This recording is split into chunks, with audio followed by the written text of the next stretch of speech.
Hey guys, welcome back to the channel. Today in the studio we have the M3 iPad Air versus the M4 iPad Pro. Which one should you choose for your hard-earned money? Here is the thing. You work very hard for your devices that you use in your everyday life, and so I want to make sure that you are spending your money the absolute best possible way that you can. Now here's the good news. These iPads are both incredible, absolutely incredible.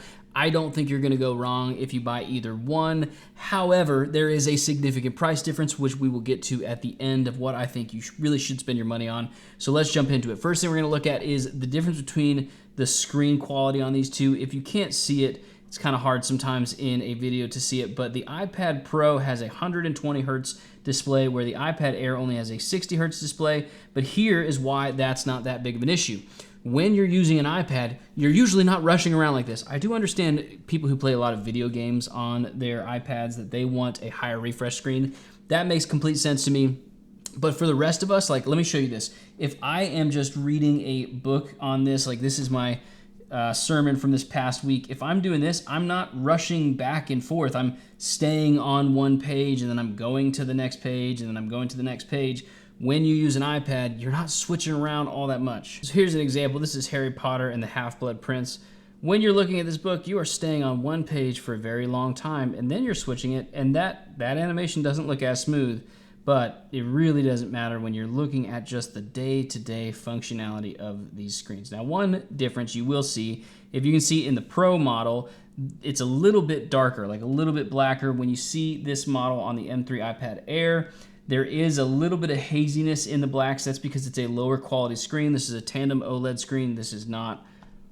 They're both great screens though. And here's the big thing. As long as you don't have them, one right after another to kind of A/B test these things, this is going to look plenty good. And then this screen is going to look plenty good if it's just by itself. So as long as you don't have those two screens right next to each other, it's not gonna be that big of a deal. There is a reason why my favorite iPad is still the iPad Mini 7. It doesn't have as good of a screen as any of them, but when you're just using it as it's intended to be used, not compared right next to another thing, it's amazing. Next, I do wanna just kind of talk build quality of these iPads. These iPad Pros, man, they are incredible. They are razor thin. Let me see if I can get a good shot of the thinness on these guys. It is mind-blowingly thin on the iPad Pro. But the iPad Air, it's no slouch. It doesn't feel all that thicker. Again, my constant kind of refrain with all this stuff is you're not going to have them one right next to the other. Now, the one cool thing is kind of weight differences with that thickness, but truly, you cannot tell the difference between a certain amount of grams and then even 100 more grams of something else. You could not tell the difference if one is in your pocket and you're gonna go like, oh, this is so much heavier. It's just not noticeable. People make so much bigger of a deal out of this than it needs to be. So the build quality on these two iPads is exceptional. There's not like flex in either of them. They're just solid as a rock. If you didn't know, there's a spine that runs down the iPad Pro, and so it's not going to be bent. You can see there's a difference of just the regular screen, and then this one has like a LiDAR sensor and all that kind of stuff. It's cool. Most people don't really use any of the cameras on an iPad. They both down here, if you can't tell, have the connector, so you can connect the Magic Keyboard, which is a really helpful tool. I mean, for me, kind of the most important tool when I'm thinking about an iPad is putting on a keyboard, not necessarily the Apple Pencil. You see, the Apple Pencil is a very cool little device. It's people love it, people use it all the time, but for me, I'm not an artist, and so I don't use the Apple Pencil all that much. I do think it's helpful. I have started kind of taking some more notes and stuff, but I always like using regular notepads for that. So for me, it's so much more important that it comes with something like this, the Magic Keyboard. The Magic Keyboard is a fantastic tool if you're an iPad person. I mean, this thing is just sleek. The trackpad feels amazing. And the keys, man, the keys sound so good. So make sure if you get an iPad, you do pick up a Magic Keyboard. The other cool thing with the Magic Keyboard is the way it's designed is so that you can attach, let me do this. You can attach an iPad, right, and use it like a keyboard, like that, but you can also really easily just take it off and use it as an actual iPad if you want.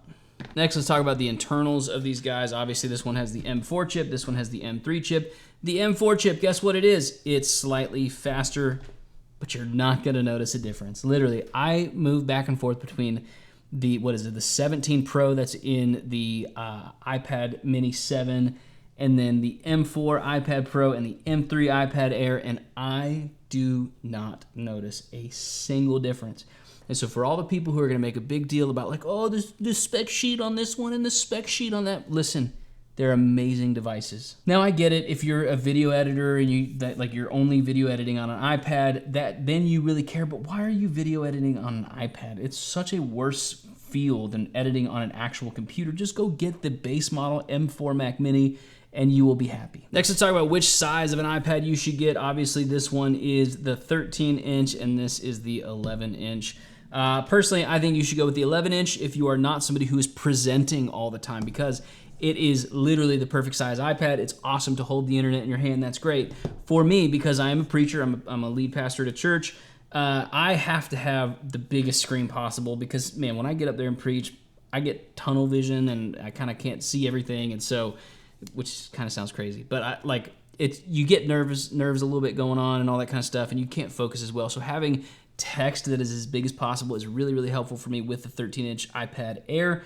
And, sometimes I'll use the iPad mini, but that's not a presenting device for me. That's more of a consumption device. So if you are delivering, a speech, or you're an artist, you probably want to go for the bigger iPad Pro. So people who are, producing something, whereas consumers should probably go for the smaller size iPads. Let's just talk about price for these guys. For the 11-inch iPad Pro, you are paying $1,000. Now, if you want to go down and get the Air, that's $599 to $600. And then for the 13-inch models, it is $800 for the iPad Air and $1,200 or $1,300 for the iPad Pro 13-inch model.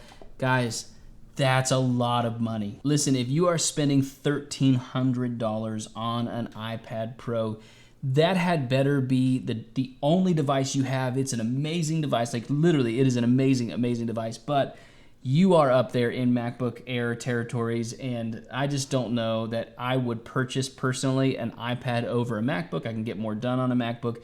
There are certain use cases where an iPad is incredible and way cooler, especially if you're an artist. But for me, I would not get the 13-inch iPad Pro. It is, $1,300 is so much money. And then if you want to upgrade anything in it, or you want to get a Mac, the Magic Keyboard and the Apple Pencil, that's wildly expensive. So my recommendation for people is go with the Air. If you're going with the Air model, you're getting 98% of the experience of the iPad Pro, but you're not paying that price. Yes, I do think 120 hertz should be the regular Air model hertz rate, like the refresh rate on the screen. And then I think 240 needs to start being the Pro models of devices. 240 is not hard to get. It's not hard to come by in displays anymore. That really should be how it is. But I would go with the iPad Air. If I were you, I would probably, like I said, if you're somebody who's consuming a lot, I would go with the 11-inch. If you're producing a lot and presenting a lot, maybe go with the 13-inch. And make sure you get that keyboard because it is amazing. But the real question is, should you get the M3 version of this or the M2 version and save some money? If you want to find out, go ahead and click this video right here. Sub to the channel if you found it helpful. Hit a like. I'll see you guys in the next one.